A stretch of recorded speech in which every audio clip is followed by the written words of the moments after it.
Chapter 9. Charity. I said in an earlier chapter that there were 4 cardinal virtues and 3 theological virtues. The 3 theological ones are faith, hope, and charity. Faith is going to be dealt with in the last 2 chapters. Charity was partly dealt with in chapter 7, but there I concentrated on that part of charity, which is called forgiveness. I now want to add a little more. First, as to the meaning of the word. Charity now means simply what used to be called alms. That is, giving to the poor. Originally, it had a much wider meaning. You can see how it got the modern sense. If a man has charity, giving to the poor is one of the most obvious things he does, and so people came to talk as if that were the whole of charity. In the same way, rhyme is the most obvious thing about poetry, and so people come to mean by poetry simply rhyme and nothing more. Charity means love, in the Christian sense, but love, in the Christian sense, does not mean an emotion. It is a state not of the feelings but of the will, that state of the will which we have naturally about ourselves and must learn to have about other people. I pointed out in the chapter on forgiveness that our love for ourselves does not mean that we like ourselves. It means that we wish our own good. In the same way, Christian love or charity for our neighbors is quite a different thing from liking or affection. We like or are fond of some people and not of others. It is important to understand that this natural liking is neither a sin nor a virtue, any more than your likes and dislikes in food are a sin or a virtue. It is just a fact, but, of course, what we do about it is either sinful or virtuous. Natural liking or affection for people makes it easier to be charitable towards them. It is therefore normally a duty to encourage our affections, to like people as much as we can, just as it is often our duty to encourage our liking for exercise or wholesome food. Not because this liking is itself the virtue of charity, but because it is a help to it. On the other hand, it is also necessary to keep a very sharp lookout for fear our liking for some one person makes us uncharitable or even unfair to someone else. There are even cases where our liking conflicts with our charity towards the person we like.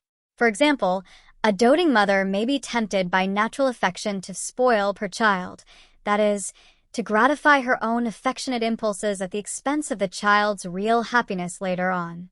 But though natural likings should normally be encouraged, it would be quite wrong to think that the way to become charitable is to sit trying to manufacture affectionate feelings. Some people are cold by temperament.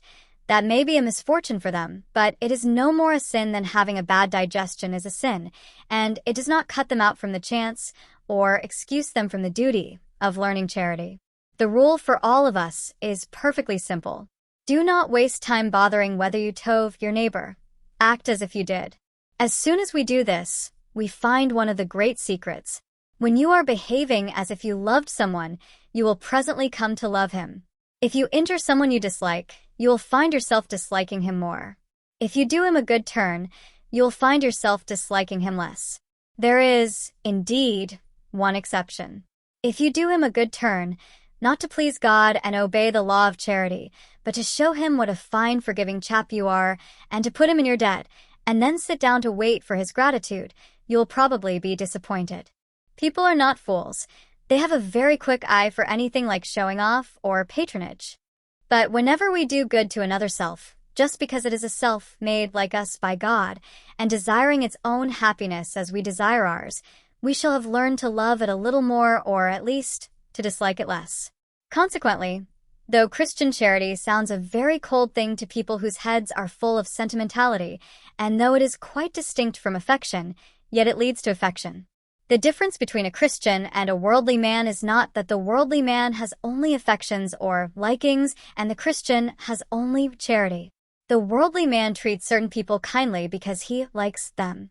The Christian, trying to treat everyone kindly, finds himself liking more and more people as he goes on, including people he could not even have imagined himself liking at the beginning.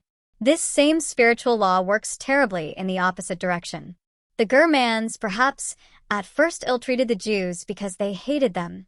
Afterwards they hated them much more because they had ill-treated them. The more cruel you are, the more you will hate, and the more you hate, the more cruel you will become. And so on in a vicious circle forever. Good and evil both increase at compound interest. That is why the little decisions you and I make every day are of such infinite importance. The smallest good act today is the capture of a strategic point from which, a few months later, you may be able to go on to victories you never dreamed of. An apparently trivial indulgence in lust or anger today is the loss of a ridge or railway line or bridgehead from which the enemy may launch an attack otherwise impossible. Some writers use the word charity to describe not only Christian love between human beings, but also God's love for man and man's love for God. About the second of these two, people are often worried. They are told they ought to love God. They cannot find any such feeling in themselves. What are they to do? The answer is the same as before. Act as if you did. Do not sit trying to manufacture feelings. Ask yourself, if I were sure that I loved God, what would I do? When you have found the answer, go and do it. On the whole, God's love for us is a much safer subject to think about than our love for Him. Nobody can always have devout feelings, and even if we could, feelings are not what God principally cares about. Christian love, either towards God or towards man, is an affair of the will. If we are trying to do His will, we are obeying the commandment, "Thou shalt love the Lord thy God." He will give us feelings of love if He pleases. We cannot create them for ourselves, and we must not demand them as a right. But the great thing to remember is that, though our feelings come and go, His love for us does not. It is not wearied by our sins or our indifference, and, therefore, it is quite relentless in its determination that we shall be cured of those sins, at whatever cost to us, at whatever cost to Him.